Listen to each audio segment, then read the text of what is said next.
Okay. Good morning dear student, good morning. రివిజన్లో భాగంగా మనం సెకండ్ యూనిట్లో ఉన్నాం.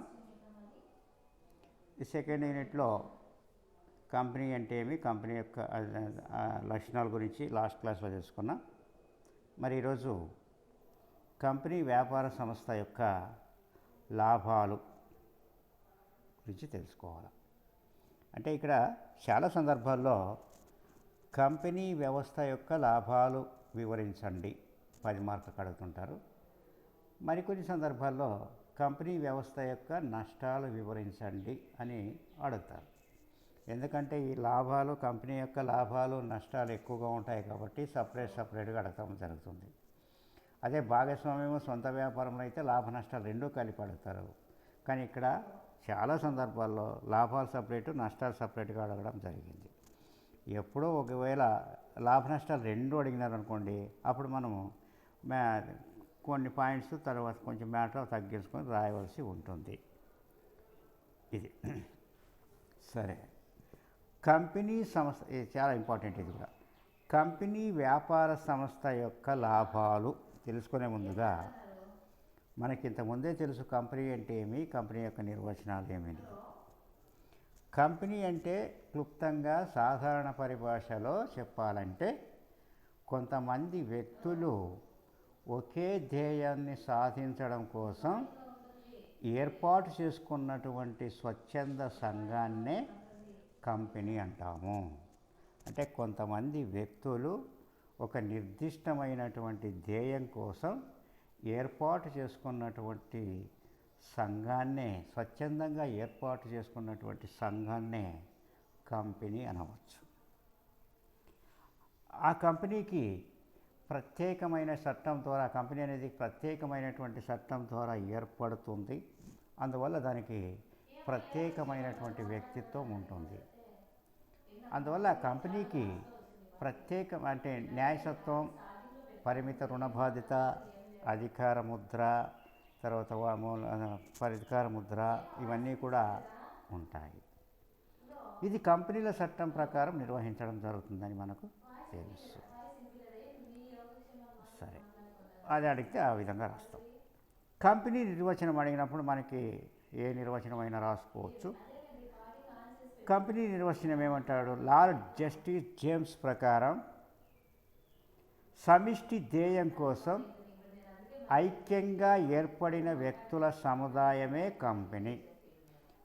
సమిష్టి ధ్యేయం కోసం కొంతమంది వ్యక్తులు కలిసి సమిష్టిగా, వాళ్ళందరూ కలిసి సమిష్టిగా ఒక ధ్యేయాన్ని, ఒక లక్ష్యాన్ని, ఒక టార్గెట్ని ఏర్పాటు చేసుకొని వాళ్ళందరూ ఐక్యంగా ఒక సమూహంగా ఏర్పడినటువంటి వ్యక్తుల సముదాయమే, వ్యక్తుల సమూహమే కంపెనీ అంటాడు.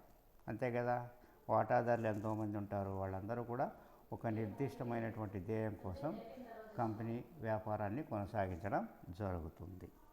ఈ నిర్వచనమైనా రాయొచ్చు, లేదా ఇంకొకటి మనం మార్షల్ నిర్వచనమైనా రాయొచ్చు, అది మీ ఇష్టం, ఏదైనా రాసుకోవచ్చు.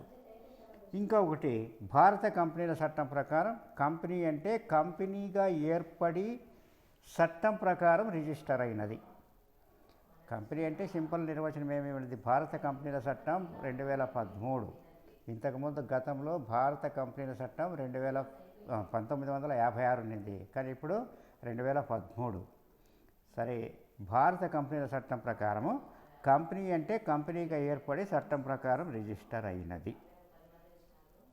ఇది కంపెనీ యొక్క లాభాలు, కంపెనీ సంస్థ యొక్క లాభాలు అని చూసుకున్నట్లయితే, ఈ కంపెనీ వ్యవస్థ అనేది నేటి ఆధునిక వ్యాపార, పారిశ్రామిక, విత్త ప్రపంచంలో ఈ కంపెనీకి ప్రత్యేకమైనటువంటి స్థానం ఉంది. దానికి కారణం ఏమంటే కంపెనీ వ్యవస్థ వలన లభించేటువంటి లాభాలే అని చెప్పవచ్చు. ఆ కంపెనీ వ్యవస్థ వలన లభించేటువంటి ప్రయోజనాలే అని చెప్పవచ్చు. అంటే నేటి ఆధునిక వ్యాపార ప్రపంచంలో ఈ కంపెనీ వ్యవస్థకు ఉన్నటువంటి ప్రాధాన్యత, ప్రాముఖ్యత, ఆధిక్యత అనేది ఏ వ్యాపార సంస్థకు లేదు. అందువల్ల అంటే దానికి ప్రధాన కారణం ఏంటంటే ఆ కంపెనీ వ్యవస్థ వలన లభించేటువంటి లాభాలే, ఆ కంపెనీ వ్యవస్థ వలన లభించేటువంటి ప్రయోజనాలే. ప్రత్యేక కారణాలంటూ ఏమీ లేవు, అవే. సరే, ఏదేమైనప్పటికీ కూడా ఈ కంపెనీ వ్యవస్థ వలన లభించేటువంటి ప్రయోజనాల్లో మొట్టమొదటిది అధిక మూలధన సేకరణ. అధిక మూలధన సేకరణ అన్నమాట. అంటే దేశం యొక్క ఆర్థికాభివృద్ధి భారీ పరిశ్రమల మీద ఆధారపడి ఉంటుంది.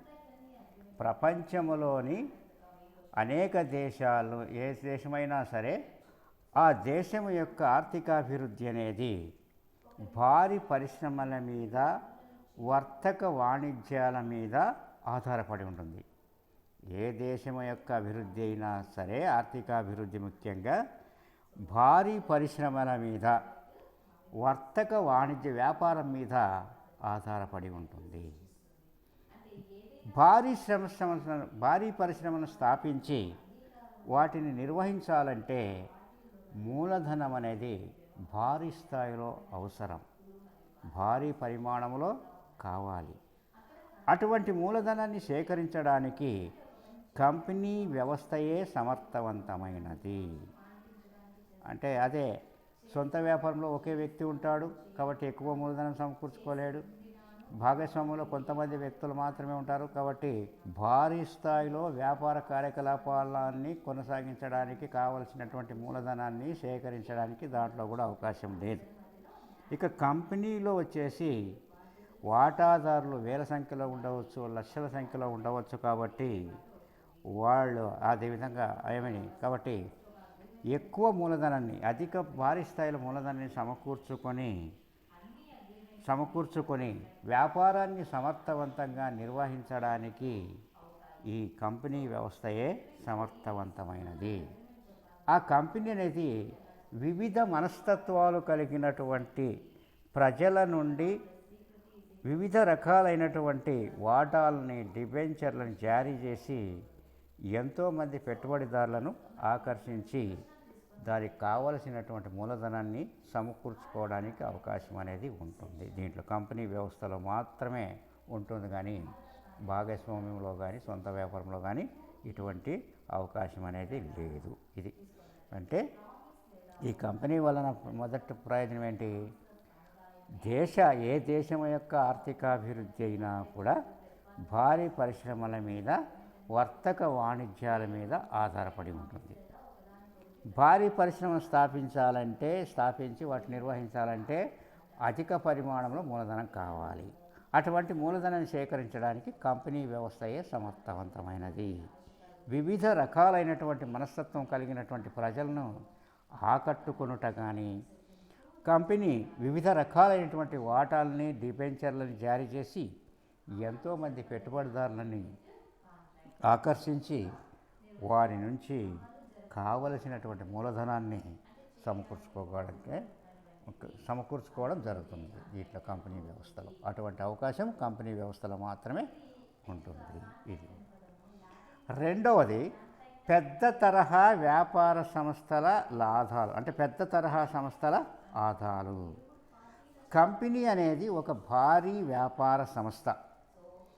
అది దేశంలోనే కాకుండా ప్రపంచంలో కూడా దాని కార్యకలాపాలని, వివిధ దేశాల్లో కూడా కార్యకలాపాలని కొనసాగించవచ్చు. కాబట్టి కంపెనీ అనేది ఒక భారీ వ్యాపార సంస్థ. మెటీరియల్స్ కొనుగోలులోను, వస్తు పంపిణీలోను, అమ్మకాల్లోనూ దానికి ఎన్నో ఆదాయాలు లభిస్తాయి. అంటే ఎక్కువ పరిమాణంలో మెటీరియల్స్ను కొనుగోలు చేస్తుంది, వస్తువులు పంపిణీ చేస్తుంది, అమ్మకాలని భారీ స్థాయిలో చేస్తుంది. కాబట్టి దానికి డిస్కౌంట్ల రూపంలో, కమిషన్ల రూపంలో ఎన్నో రకాల ఆదాయాలు లభిస్తాయి.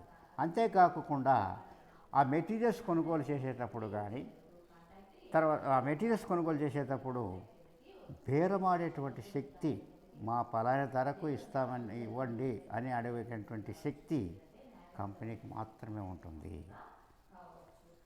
ఈ విధంగా ఉత్పత్తుల వల్ల సహజంగా లభించేటువంటి ఆదాయాలను కూడా ఈ కంపెనీ వ్యవస్థ పొందగలుగుతుంది. వేరే దాంట్లో ఇటువంటి అవకాశం అనేది లేదు వేరే వ్యాపార సంస్థల్లో.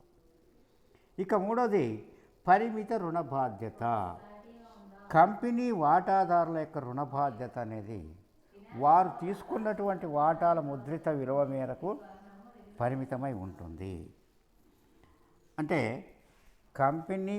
ఒకవేళ కంపెనీ అనేది నష్టాలు పాలై అది అప్పుల పాలై దాని అప్పులు చెల్లించడానికి ఆ కంపెనీ సంస్థ యొక్క ఆస్తులు సాలకపోతే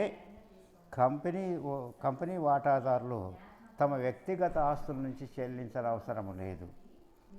ఎంతకంటే వాళ్ళ యొక్క వాటా విలువ ఎంత ఉంటుందో ఆ విలువ మేరకు మాత్రమే వాళ్ళ రుణ బాధ్యత అనేది ఉంటుంది. వాళ్ళు పూర్తిగా చెల్లించినట్లయితే కంపెనీ యొక్క అసలు విలువను పూర్తిగా చెల్లించినట్లయితే ₹1 కూడా చెల్లించిన అవసరం లేదు. అదే భాగస్వామ్యంలో అయితే కానీ సొంత వ్యాపారంలో అయితే వాళ్ళ వ్యక్తిగత ఆస్తుల నుంచి కూడా రుణదాతలకు చెల్లించవలసి ఉంటుంది. వాళ్ళ సొంత ఆస్తులకి అక్కడ రక్షణ అనేది లేదు.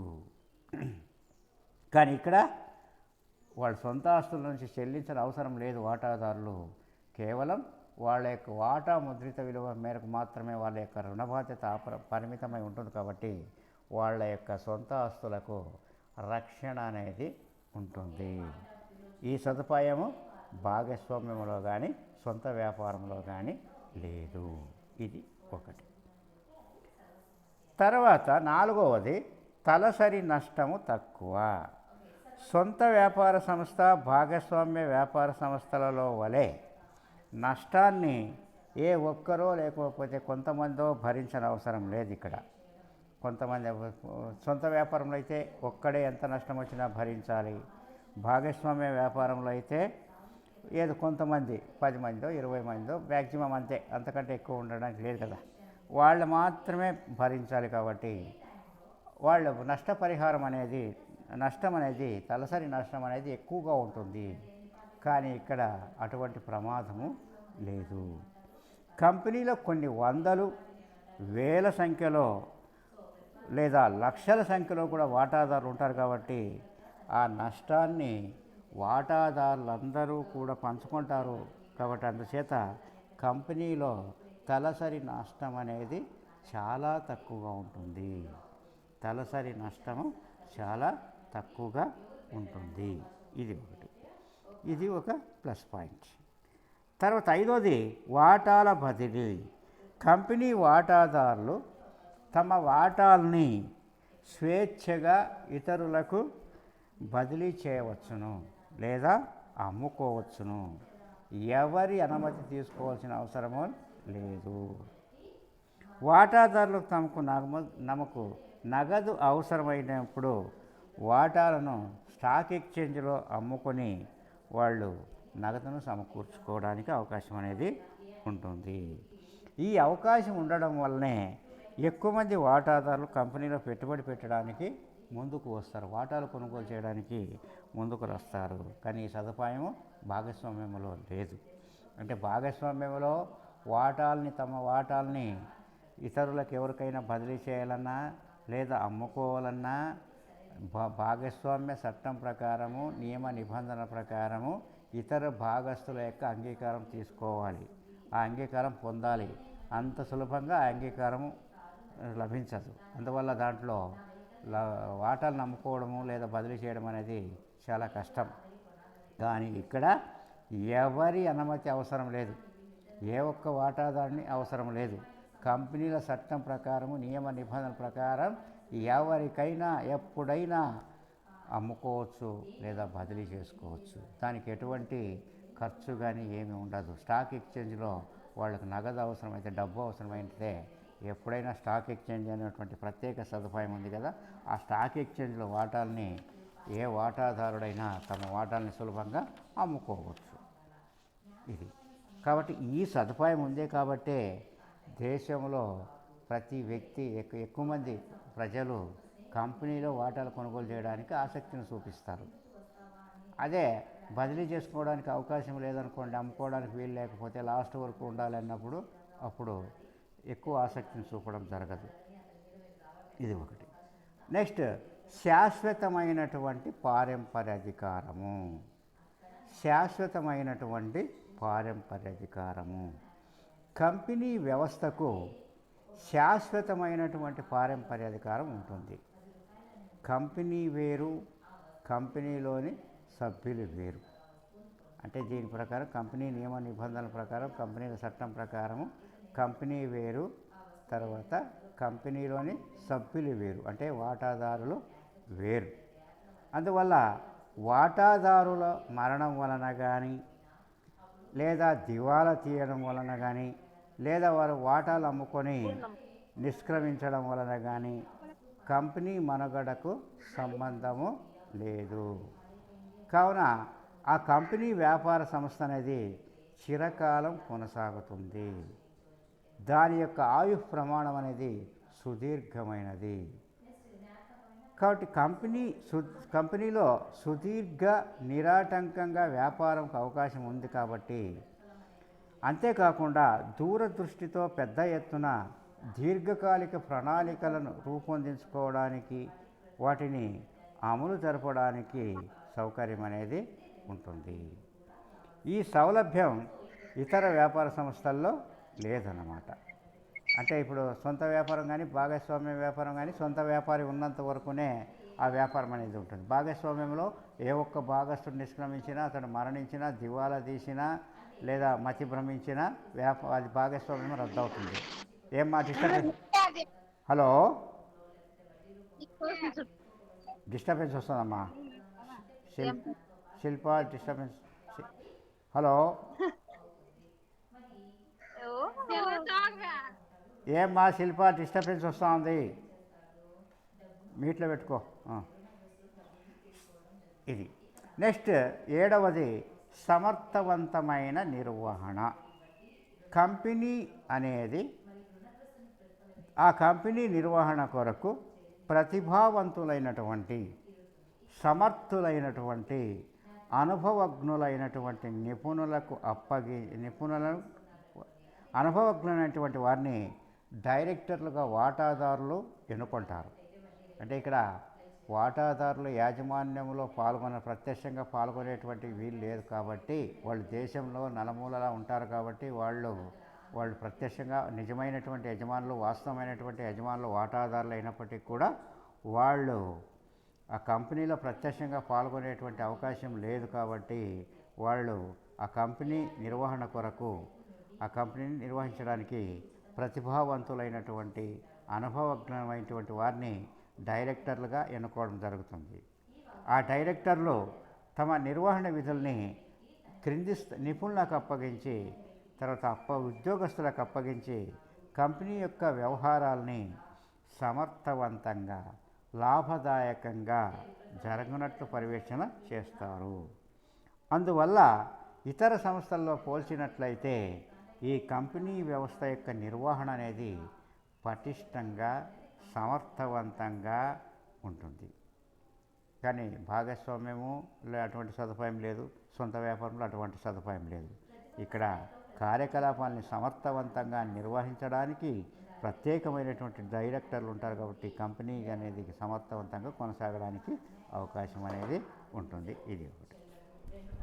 తర్వాత 8వది దేశ ఆర్థిక పారిశ్రామిక అభివృద్ధి. దేశ ఆర్థిక వ్యవస్థ అనేది అభివృద్ధి చెందాలంటే భారీ పరిశ్రమల యొక్క స్థాపన అనేది అవసరం. ఇనుము ఉక్కు పరిశ్రమ కానీ, నౌకా నిర్మాణ పరిశ్రమ కానీ, యంత్ర పరికరాల పరిశ్రమ కానీ మొదలైన పరిశ్రమ స్థాపనకు మూలధనం అనేది భారీ స్థాయిలో కావాల్సి ఉంటుంది. అటువంటి మూలధనాన్ని సేకరించడానికి కంపెనీ వ్యవస్థయే అనువైనది. అటువంటి భారీ పరిశ్రమలు స్థాపించడానికి సొంత వ్యాపారంలో కానీ, లేదా భాగస్వామ్య వ్యాపారంలో కానీ ఎటువంటి అవకాశం లేదు. అటువంటి సదుపాయము కేవలం కంపెనీ వ్యవస్థలో మాత్రమే ఉంటుంది. కాబట్టి అటువంటి భారీ పరిశ్రమలను స్థాపించి దేశ ఆర్థిక వ్యవస్థ అభివృద్ధి చెందడానికి కంపెనీ వ్యవస్థయే ఎంతో అనువైనది, ఎంతో అనుకూలమైనది. ఇది నెక్స్ట్, పొదుపు పెట్టుబడి అలవాట్లను ప్రోత్సహించుట. పొదుపు పెట్టుబడి అలవాట్లను ప్రోత్సహించుట అంటే దేశ ప్రజల్లో ఈ కంపెనీ వ్యవస్థ అనేది పొదుపు అలవాట్లని ప్రోత్సహిస్తుంది. పొదుపు అలవాట్లను, పెట్టుబడి అలవాట్లను, పొదుపు అలవాట్లను ప్రోత్సహించడం జరుగుతుంది. ఏ విధంగా అంటే కంపెనీ అనేది ప్రజలను పొదుపు చేయుటకు ప్రోత్సహిస్తుంది. ఏ విధంగా అంటే కంపెనీ వాటాల విలువ చాలా తక్కువగా ఉంటుంది. కంపెనీ వాటాల విలువ చాలా తక్కువగా ఉంటుంది కాబట్టి ఆ చిన్న చిన్న మొత్తాలను పొదుపు చేసేవారు కూడా వాటాలను కొనుగోలు చేయడానికి అవకాశం అనేది ఉంటుంది. ఈ విధంగా దేశంలో చిన్న చిన్న పొదుపు మొత్తాలను సేకరించి వాటిని పరిశ్రమలో వినియోగించి దేశ ఆర్థికాభివృద్ధికి కంపెనీ అనేది దోహదం చేస్తుంది. అంటే ప్రజల్లో పొదుపును ప్రోత్సహిస్తుంది. ఏ విధంగా ప్రోత్సహిస్తుంది? పొదుపు అనేది భవిష్యత్తుకు చాలా అవసరం. ఎవరికైనా ప్రజలకైనా సరే పొదుపు అనేది భవిష్యత్ అవసరాల కోసం చాలా అవసరం. భవిష్యత్తులో ఏమి వస్తుందో, ఏమి నష్టం తెలుస్తుందో, లేకుంటే అనూహ్యమైనటువంటి పరిస్థితి ఏర్పడుతుందో, లేకుంటే అనుకూలమైనటువంటి పరిస్థితులు ఏర్పడతాయి, చెప్పలేం. అందువల్ల భవిష్యత్తు కోసం ప్రతి మనిషికి కూడా పొదుపు అనేది అవసరం. కంపెనీ ఈ పొదుపును ప్రోత్సహిస్తుంది. ఎందుకంటే కంపెనీల్లో వాటాల విలువ చాలా తక్కువగా ఉంటుంది. ఆ విధంగా వాటాల విలువ తక్కువగా ఉంటుంది కాబట్టి మధ్యతరగతి ప్రజలు, తర్వాత తక్కువ ఆదాయం కలిగినటువంటి ప్రజలు ఎవరైనా సరే ఆ వాటాలను కొనుగోలు చేసి వాళ్ళు కంపెనీలో పొదుపు చేసుకోవచ్చు. ఆ విధంగా దేశంలోని వివిధ రకాల ప్రజల నుంచి పొదుపులను సేకరించి వాటిని భారీ పరిశ్రమల్లో పెట్టుబడిగా పెట్టి దేశ ఆర్థికాభివృద్ధికి ఈ కంపెనీ వ్యవస్థ అనేది దోహదం చేస్తుంది. ఇది తర్వాత 10వది పన్ను రాయితీలు. ఆదాయ పన్ను చట్టం ప్రకారం ప్రభుత్వం కంపెనీలకు కొన్ని ప్రత్యేకమైనటువంటి పన్ను రాయితీలను అందజేస్తుంది. వెనుకబడినటువంటి ప్రాంతాల్లో, కొన్ని నిర్దిష్టమైనటువంటి ప్రాంతాల్లో కంపెనీని స్థాపించినట్లయితే వాటికి కొన్ని రాయితీలు ఇవ్వడం. అదేవిధంగా రేట్లు కూడా చాలా తక్కువగా ఉంటాయి. ఎందుకంటే ఇది కంపెనీ వ్యవస్థ అనేది దేశ ఆర్థికాభివృద్ధికి తోడ్పడుతుంది కాబట్టి, అనేక మందికి ఉద్యోగ అవకాశాలు కల్పిస్తుంది కాబట్టి వాళ్ళకు కొన్ని రాయితీలు, కొన్ని సదుపాయాలను కల్పించడం జరుగుతుంది. అదే సొంత వ్యాపార సంస్థలు, భాగస్వామ్య వ్యాపార సంస్థలతో పోల్చినట్లయితే దీంట్లో పన్ను రేటు కూడా తక్కువగా ఉంటుంది. ఇది అంటే ప్రభుత్వం విధించేటువంటి పన్ను రేట్లలో కూడా ఇది లాభం పొందవచ్చు. తర్వాత సాంఘిక ప్రయోజనాలు. సమాజంలో ఈ కంపెనీ కూడా ఒక భాగమే కాబట్టి, సొంత వ్యాపార సంస్థ ఒక భాగమే, భాగస్వామ్యంకు కూడా ఒక సంఘంలో ఒక భాగమే, ఇది కూడా ఒక భాగమే కాబట్టి కంపెనీ వలన కొన్ని సామాజికమైనటువంటి ప్రయోజనాలు కూడా ఉన్నాయి. ఉత్పత్తి భారీ ఎత్తున కొనసాగడం వలన జాతీయ ఆదాయం అనేది పెరుగుతుంది. ఉత్పత్తి అనేది ఇక్కడ భారీ స్థాయిలో కొనసాగుతుంది. అందువలన మనకు జాతీయ ఆదాయం అనేది పెరుగుతుంది. కంపెనీలు ఎంతోమందికి ఉద్యోగ అవకాశాలు కల్పిస్తాయి. అంతేకాకుండా వినియోగదారులకు అవసరమైనప్పుడు వాళ్ళ అవసరాన్ని బట్టి వస్తు సేవలను కూడా సమకూర్చుకోవచ్చు. ప్రభుత్వానికి పన్నుల రూపంలో ఆదాయము లభిస్తుంది. ఈ విధంగా మూలధనానికి తోడ్పడి దేశ ఆర్థిక వ్యవస్థ పటిష్టతకు ఈ కంపెనీ వ్యవస్థ అనేది ఎంతగానో సహాయపడుతుంది. అంటే ఇక్కడ వ్యాపార కార్యకలాపాలను కానీ లేదా ఉత్పత్తి కార్యకలాపాలను కానీ భారీ ఎత్తున కొనసాగించి జాతీయ ఆదాయం పెరగడానికి దోహదం చేస్తుంది. అనేక మందికి ఉద్యోగ అవకాశాలు కల్పించి ఉపాధిని కల్పిస్తుంది. తర్వాత వినియోగదారులకు అంటే ఖాతాదారులకు కావాల్సినటువంటి వస్తు సేవలను సరసమైనటువంటి ధరలకు సమకూర్చి వాళ్ళ యొక్క కోరికలను తీరుస్తుంది. ప్రభుత్వానికి వాళ్ళ ప్రభుత్వానికి చెల్లించవలసినటువంటి పన్నుల్ని సకాలంలో చెల్లించి ప్రభుత్వం తన కార్యకలాపాలని సమర్థవంతంగా కొనసాగించడానికి తోడ్పడుతుంది. ఈ విధంగా అన్ని రకాలుగా మూలధన కల్పనకు తోడ్పడి ఆ దేశ ఆర్థికాభివృద్ధికి పటిష్టతకు ఇది కంపెనీ అనేది ఎంతగానో సహాయపడుతుంది. ఇది తర్వాత వచ్చేసి ప్రజల విశ్వాసము. ప్రజలకు విశ్వాసం అనేది ఉంటుంది. కంపెనీ వ్యవస్థ పైన ప్రజలకు విశ్వాసం అనేది ఉంటుంది. ఎందుకంటే కంపెనీల లెక్కల్ని తర్వాత అర్హత కలిగినటువంటి ఆడిటర్ల చేత తనిఖీ చేయిస్తారు. ఎప్పుడు ప్రతి సంవత్సరం కూడా అర్హత కలిగినటువంటి అర్హత కలిగినటువంటి ఆడిటర్ల చేత కంపెనీ అనేది లెక్కలను ఆడిట్ చేయిస్తుంది, చెకింగ్ చేయిస్తుంది. సాంవత్సరిక లెక్కల్ని అంటే వార్షిక లెక్కల్ని, ఆ రిపోర్ట్ల నివేదికల్ని ఆ కంపెనీలో పత్రికల న్యూస్ పేపర్లో కూడా ప్రకటిస్తూ ఉంటాయి. అందువల్ల ఆ కంపెనీని గురించి ప్రజలకు పూర్తి అవగాహన ఉంటుంది. వాళ్ళు తెలుసుకోవచ్చు ఏ అవసరం దేని గురించి పలానా కంపెనీ లాభాలు ఆర్జిస్తుంది, లేదా పలానా కంపెనీ నష్టాల్లో ఉంది, పలానా కంపెనీ యొక్క ఆర్థిక పరిస్థితి ఈ విధంగా ఉందని వాళ్ళు సులభంగా తెలుసుకోవచ్చు. కాబట్టి కంపెనీ సొమ్ము అనేది దుర్వినియోగం అవ్వటానికి అవకాశం తక్కువగా ఉంటుంది. ఎందుకంటే దీంట్లో ప్రతి సంవత్సరం ఆడిట్ చేయించడం జరుగుతుంది లెక్కల్ని అర్హత కలిగినటువంటి ఆడిటర్ల చేత. కాబట్టి పేపర్లో ప్రకటిస్తారు. కాబట్టి కంపెనీ యొక్క సొమ్ము ప్రజల యొక్క సొమ్ము దుర్వినియోగం కావడానికి అవకాశం అంతగా ఉండదు దీంట్లో మిగతా సంస్థలతో పోల్చుకున్నట్లయితే. అందువల్ల కంపెనీలపై ప్రజలకు విశ్వాసం అనేది ఉంటుంది. అదే సొంత వ్యాపార సంస్థలు, భాగస్వామ్య వ్యాపార సంస్థలు అయితే తమ వ్యాపార రహస్యాలని గోప్యంగా ఉంచుకుంటాయి. అవి పేపర్లో ప్రకటనలు ఇవ్వడం జరగదు, లెక్కల్ని ఎవరికి చెప్పని అవసరం లేదు. అందువల్ల ఆ వ్యవస్థలపై ప్రజలకు విశ్వాసం అనేది ఉండదు. కానీ కంపెనీ వ్యవస్థపై నమ్మకము, విశ్వాసం అనేది ఎక్కువగా ఉంటుంది. కాబట్టి ప్రజలు ఈ కంపెనీల వాటాలు కొనుగోలు చేయడానికి వాళ్ళ ఆసక్తిని చూపిస్తారు. ఇది నెక్స్ట్ 13వది ప్రజాస్వామ్య సూత్రాల అమలు. అంటే మామూలుగా కంపెనీకి యజమానులు ఎవరు? వాటాదారులు. వాళ్ళు వ్యాపార కార్యకలాపాలను కొనసాగించవచ్చు, వ్యాపార నిర్వహణలో పాల్గొనవచ్చు. కానీ దేశంలో వాళ్ళు నలుమూలలా ఎక్కడైనా ఉండవచ్చు. కాబట్టి కంపెనీ వాటాదారులందరూ కంపెనీ నిర్వహణలో ప్రత్యక్షంగా పాల్గొనడానికి వీలు పడదు. అందువల్ల వాళ్ళు డైరెక్టర్లను ఎన్నుకుంటారు. ఆ డైరెక్టర్లు వాటాదారుల యొక్క ప్రతినిధులుగా వ్యవహరిస్తారు. కంపెనీ వ్యవహార నిర్వహణను వాటాదారులు ఎన్నుకున్నటువంటి డైరెక్టర్ బోర్డుకు అప్పగిస్తారు. కాబట్టి డైరెక్టర్లు అధిక సంఖ్యాకుల యొక్క అభిప్రాయాన్ని బట్టి విధానం రూపొందించుకోవాలి. అంటే ఏ నిర్ణయం తీసుకోవాలన్నా కూడా వాటాదారుల యొక్క సమావేశాన్ని ఏర్పాటు చేసి దాని ప్రకారం నిర్ణయం తీసుకోవాలి. అంటే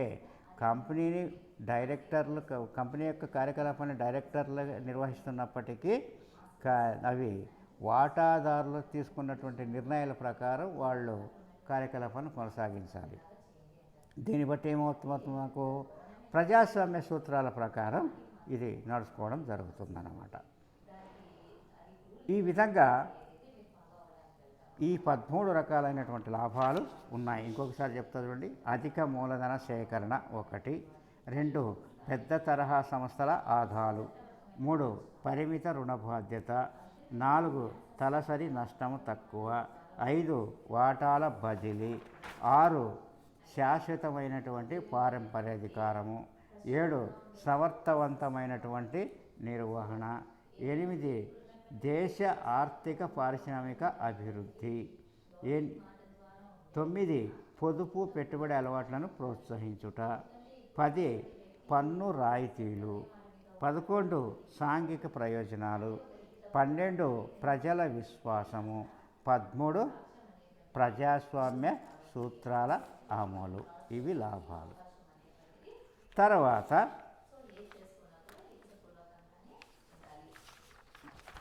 నష్టాలు, లాభాలు, నష్టాలు ఏ విధంగా ఉంటాయి అంటే కంపెనీ వ్యవస్థలో మనం నష్టాలు మాత్రమే అడిగినప్పుడు లేదా రెండు కలిపైనా అడగవచ్చు, అది వేరే విషయం.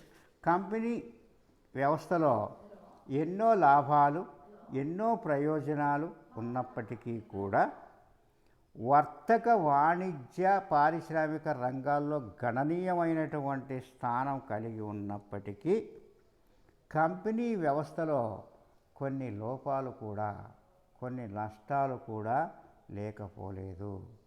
అంటే కంపెనీ వ్యవస్థకు ఎన్ని ప్రయోజనాలు, ఎన్ని లాభాలు ఉన్నప్పటికీ, దాని యొక్క ప్రాధాన్యత ఎంత ఉన్నప్పటికీ కూడా వాణిజ్య, వర్తక, పారిశ్రామిక రంగాల్లో గణనీయమైనటువంటి స్థానం ఉన్నప్పటికీ కూడా కొన్ని నష్టాలు, లోపాలు, పరిమితులు కూడా ఉన్నాయి. అటువంటి వాటిలో మొట్టమొదటిది కష్టతరమైనటువంటి స్థాపన. ఇది చాలా లోపం అన్నమాట. ఇది పెద్ద లోపం. ఇది కంపెనీ వ్యవస్థకు ఉన్నటువంటి పెద్ద లోపం ఏమంటే మొదటిది కష్టతరమైనటువంటి స్థాపన. కంపెనీ స్థాపన అనేది అంత సులభమైనది కాదు.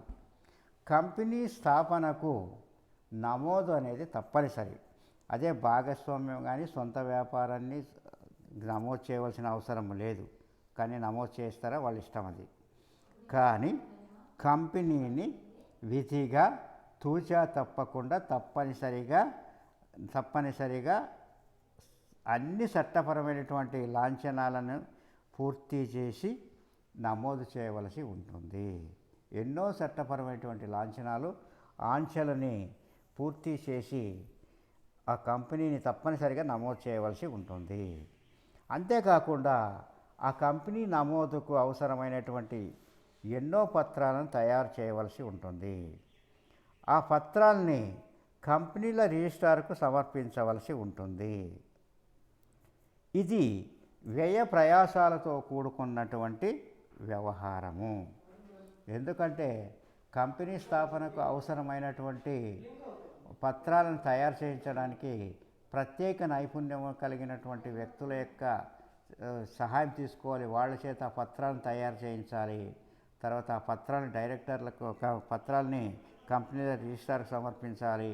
ఇదంతా కూడా కష్టం. అంటే ఇది ఖర్చుతో కూడుకున్నది, అంతేకాకుండా శ్రమతో కూడుకున్నది.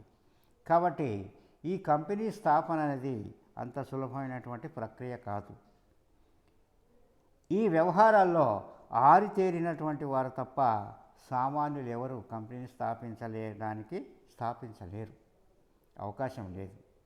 ఎవరో దాంట్లో బాగా అనుభవం ఉన్నటువంటి వారు, తర్వాత ఎక్కువ, ఇప్పుడు కొన్ని కంపెనీలు మాత్రమే ఉన్నాయి, అన్ని కంపెనీలు సమర్థవంతంగా కొనసాగలేవు.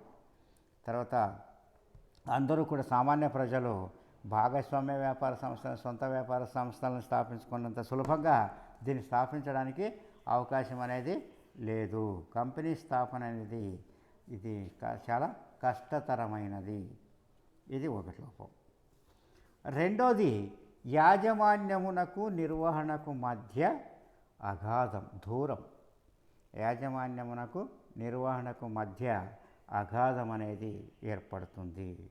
ఈ రకమైనటువంటి కంపెనీ వ్యవస్థలో యజమానులైనటువంటి వాటాదారులు కంపెనీ నిర్వహణలో పాల్గొనరు. వారి ప్రతినిధులుగా ఎవరు పాల్గొంటారు? డైరెక్టర్లు, మేనేజర్లు, మరికొందరు ఉద్యోగులు మాత్రమే కంపెనీ నిర్వహణ చేపట్టడం జరుగుతుంది. అందువల్ల నిజమైనటువంటి యజమానులకు నిర్వహించే వారికి పొత్తు కుదరక, వాళ్ళకి అవగాహన లేకపోగా, వాళ్ళ మధ్య స్నేహబంధం అనేది లేకపోగా ఒక అగాధం ఏర్పడి వ్యాపార వ్యవహారాలకు ఆటంకం ఏర్పడేటువంటి అవకాశము దీంట్లో ఉంటుంది. అంటే కంపెనీ నిజమైనటువంటి యజమానులైనటువంటి వాటాదారులకు, ఆ కంపెనీని నిర్వహించేటువంటి డైరెక్టర్లకు మధ్య అగాధం అనేది ఏర్పడుతుంది. తర్వాత మూడోది పెద్ద తరహా సంస్థల లోపాలు. పెద్ద తరహా సంస్థలకు ఉన్నటువంటి నష్టాలన్నీ కూడా ఈ కంపెనీకి ఉంటాయి. ఏ విధంగా అంటే ఈ కంపెనీ క్రమేపీ పెరిగి చివరకు కంపెనీ యొక్క కార్యకలాపాలని నిర్వహించడానికి ఆటంకంగా తయారు కావచ్చు. ఎన్నో కార్యకలాపాలు ఉంటాయి. వాటిని అన్నిటి కూడా సమర్థవంతంగా పర్యవేక్షణ చేసి నియంత్రణ చేయడానికి అవకాశం అనేది ఉండదు. తర్వాత ఆర్థిక శక్తుల కేంద్రీకరణ. ఆర్థిక శక్తుల కేంద్రీకరణ. కొంతమంది వ్యక్తులు చాలా కంపెనీల డైరెక్టర్లుగా ఉండి ఆ కంపెనీల వాటాలని వారికి అనుకూలంగా రూపొందించుకుంటారు జరుగుతుంది. కాబట్టి ఆ విధంగా వాళ్ళు గుత్తాధిపత్యాన్ని ప్రోత్సహించడం జరుగుతుందని చెప్పవచ్చు. కంపెనీ వ్యవస్థాపకులు, కంపెనీ పాలకులు కొంతమందే మాత్రమే ఆర్థికంగా బలపడుతున్నారు, కానీ వాటాదారులందరూ కూడా ఆర్థికంగా బలపడడం లేదు. కాబట్టి కొంతమంది వ్యక్తులు మాత్రమే, కొంతమంది వ్యక్తుల చేతుల్లో ఇది కేంద్రీకృతమై ఉంటుందని చెప్పవచ్చు. తర్వాత వచ్చేసి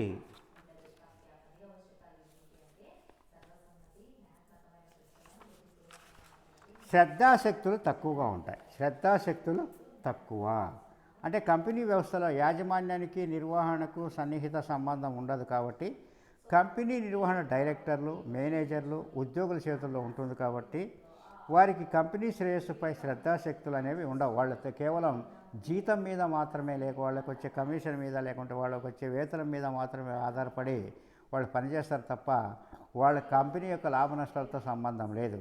కంపెనీ యొక్క లాభ నష్టాలతో ఎవరికి సంబంధం ఉంటుంది? వాటాదారులకు సంబంధం ఉంటుంది. వాటాదారుల కంపెనీ లాభాలు వస్తే వాళ్ళకి డివిడెండ్ల రూపంలో లాభం వస్తుంది తప్ప వాళ్ళకు ఉద్యోగస్తులకు కానీ డైరెక్టర్లకు కానీ వాళ్ళకి సంబంధం లేదు. వాళ్ళకు వచ్చేటువంటి జీతం వస్తుంది. కంపెనీకి లాభాలు వచ్చినా నష్టం వచ్చినా సంబంధం లేదు.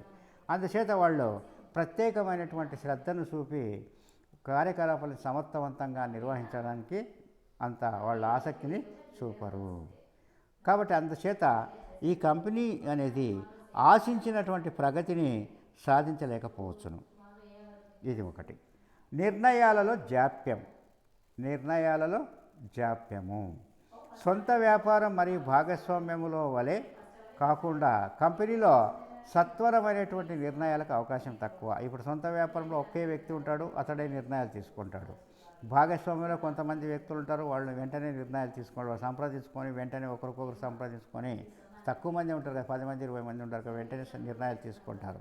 కానీ ఇక్కడ కొన్ని నిర్ణయాలు డైరెక్టర్ల బోర్డు మీటింగ్ని ఏర్పాటు చేసి తీసుకోవాలి.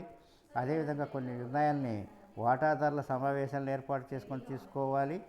ఇవన్నీ కూడా చాలా టైం తీసుకుంటుంది, చాలా సమయం పడుతుంది, కాల వ్యవధి ఎక్కువగా తీసుకుంటుంది. కాబట్టి వ్యాపార నిర్ణయాలలో ఆలస్యం జరిగి లాభదాయకమైనటువంటి వ్యాపార అవకాశాలని పోగొట్టుకునేటువంటి అవకాశం ఇందులో ఎక్కువగా ఉంటుంది. ఇది ఒకటి. స్పెక్యులేషన్. స్పెక్యులేషన్ అంటే అంచనా వ్యాపారం. మూలధన అంటే వాటాల ధరలు కంపెనీ ఆర్థిక స్థితిని బట్టి, అది ప్రకటించేటువంటి డివిడెండ్ రేట్ని బట్టి ఉంటుంది. వాటాల క్రయ విక్రయాలు స్టాక్ ఎక్స్చేంజ్లో జరుగుతాయి. కాబట్టి డైరెక్టర్లు కొంతమంది ఏం చేస్తారంటే వాళ్ళు తమ డివిడెండ్ రేటును తమకు అనుకూలంగా ఉండేటట్టు మార్చుకుంటూ స్పెక్యులేషన్ వ్యాపారాన్ని చేస్తారు. అంటే అంచనా వ్యాపారాన్ని చేస్తారు. అంటే వాళ్ళు వాటా ధరలను పెంచదలుచుకున్నట్లయితే, వాటా విలువను పెంచదలుచుకున్నట్లయితే లాభాలు ఎక్కువగా చూపించడము, వాటా ధరను తక్కువగా చూపించదలిచినట్లయితే నష్టాలు చూపించడం. దానివల్ల వాటా విలువ ప్రభావితం అవుతుంది. ఆ వాటా విలువను ప్రభావితం అవడం వల్ల వాళ్ళు ఏం చేస్తారు? వాటాల విలువ తక్కువగా ఉన్నప్పుడు ఆ వాటాలను కొనుగోలు చేసి వాటిని అమ్ముకుంటారు. వాటా విలువలు పెరిగినప్పుడు వాటిని అమ్మేస్తారు. ఆ విధంగా స్పెక్యులేషన్ వ్యాపారం చేయడానికి దీంట్లో అనుకూలంగా ఉంటుంది. స్పెక్యులేషన్ వ్యాపారం, అంచనా వ్యాపారం. దీనివల్ల ఏమవుతుంది? వాటాదారులు నష్టపోవడం జరుగుతుంది. తర్వాత 8వది రహస్యాలు కాపాడుకోలేకపోవడం. ఏ కంపెనీ, ఏ వ్యాపారానికైనా సరే అది కొన్ని రహస్యాలు అవసరం, కొన్ని కిటుకులు, కొన్ని మెలకులు అనేది అవసరం. వాటిని ఆ రహస్యాలు కాపాడుకోవడం అనేది అవసరం. కానీ దీంట్లో ఆ రహస్యాలు కాపాడుకోవడానికి అవకాశం అనేది లేదు. సొంత వ్యాపారంలో అయితే ఒకడే ఉంటాడు కాబట్టి ఎవరికి రహస్యాలు తెలియవు.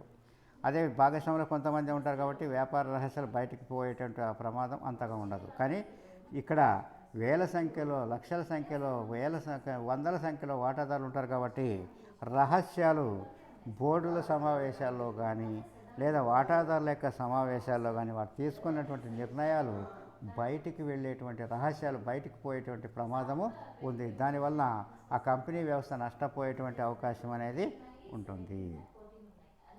9ది ఆంక్షలు నిబంధనలు ఎక్కువ. ఆంక్షలు నిబంధనలు అనేవి ఎక్కువగా ఉంటాయి. దీంట్లో కంపెనీ మీద ప్రభుత్వం ఎన్నో ఆంక్షలు నిబంధనలు విధించింది. అంటే ప్రారంభ దశ నుండి అది కంపెనీని స్థాపించే దశ నుండి దాన్ని రద్దు చేసేంత వరకు కూడా ప్రతి విషయంలోనూ కంపెనీ పాటించవలసినటువంటి లాంఛనాలు ఎన్నో ఉంటాయి. వాటిని ఉల్లంఘించడానికి కంపెనీకి అవకాశం లేదు. అయితే వాటిని పాటించడం అనేది వ్యయ ప్రయాసాలతో కూడుకున్నది కాబట్టి, అంతేకాకుండా అవి కంపెనీ యొక్క వ్యాపార కార్యకలాపాలను పూర్తి చేయడానికి అవి ఆటంకాలుగా ఉంటాయి. ఇది ఒకటి. ఆంక్షలు నిబంధనలు ఎక్కువగా ఉంటాయి. అదే భాగస్వామ్యం కానీ సొంత వ్యాపారంలో కానీ ఇటువంటి ఆంక్షలు నిబంధనలు తక్కువగా ఉంటాయి. వాళ్ళు కాబట్టి వాళ్ళేమి తమకు ఇష్టమైనటువంటి వ్యాపారాన్ని కొనసాగించుకోవచ్చు. కానీ ఇక్కడ చాలా ఆంక్షలు నియమ నిబంధనలు ఉంటాయి కాబట్టి అది వ్యాపార కార్యకలాపాలకు ఆటంకంగా ఏర్పడవచ్చు. లాస్ట్ వన్, పన్నుల భారం. కంపెనీ తాను సంపాదించినటువంటి లాభాలపైన పన్నులు చెల్లించాలి ప్రభుత్వానికి. అదేవిధంగా వాటాదారులు తమ లాభాల నుంచి ప్రకటించినటువంటి డివిడెండ్లపై కూడా వాళ్ళు పన్ను చెల్లించవలసి ఉంటుంది. వారి ఆదాయాలపై కూడా పన్ను చెల్లించవలసి ఉంటుంది. అంటే ఒకే ఆదాయంపై 2 సార్లు పన్ను చెల్లించవలసి ఉంటుంది. అందువల్ల దీన్నే ద్వంద్వ పన్ను విధానం అంటాం. ఈ విధంగా కంపెనీల పన్నుల భారం అనేది ఎక్కువగా ఉంటుంది. అంటే సొంత వ్యాపారం, భాగస్వామ్య వ్యాపార సంస్థల యొక్క పన్నుల రేట్ల కంటే తక్కువగా ఉన్నప్పటికీ కూడా పన్నుల భారం అనేది ఎక్కువగా ఉంటుంది. ఈ విధంగా నష్టాలు ఉన్నాయి. ఎన్ని ఉన్నాయి? 10 నష్టాలు ఉన్నాయి. ఇంకొకసారి చెప్తున్నటువంటి నష్టాలు: కష్టతరమైనటువంటి స్థాపన, యాజమాన్యమునకు నిర్వహణకు మధ్య అగాధం, 3 పెద్ద తరహా సంస్థల లోపాలు, 4 ఆర్థిక శక్తుల కేంద్రీకరణ, 5 శ్రద్ధాశక్తులు తక్కువ, 6 నిర్ణయాలలో జాప్యం, 7 స్పెక్యులేషన్, 8 రహస్యాలు కాపాడుకోలేకపోవడం, 9 ఆంక్షలు నిబంధనలు ఎక్కువ, 10 పన్నుల భారం ఎక్కువ. ఇది మనకు అంటే మనం సపరేట్గా 10 మార్కుకి కంపెనీ యొక్క లాభాలైనా అడగవచ్చు, నష్టాలైనా అడగవచ్చు. ఎక్కువ సందర్భాల్లో లాభాలు అడుగుతుంటారు. మరి అతి కొద్ది సందర్భాల్లో లాభ నష్టాలు రెండో అయినా అడగవచ్చు. వెరీ ఇంపార్టెంట్ ఇది కూడా.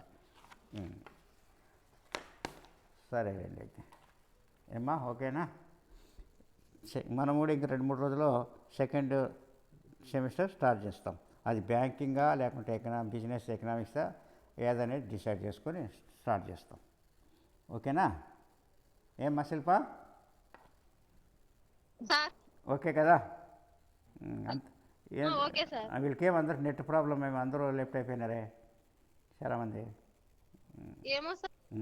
సరే సరే, అదే అదే చెప్పమ్మా. హలో, ఏమ్మా? బాగున్నా, చెప్పమ్మా. ఏం చెప్పు. హలో, ఎవరమ్మా? చెప్పమ్మా వినిపిస్తాను, చెప్పు. హలో, అవునా? హలో, చెప్పమ్మా. ఇయ్యమ్మా, ఇయ్యి. విన్నాను సార్, కంపెనీ యొక్క లాభాలు అవునా? కంపెనీ యొక్క లాభాలు చెప్తాంటే వింటి సార్. అవునా? Very good. విన్నావు కదా? ఇంకేమ్మా, బాగున్నావు కదా?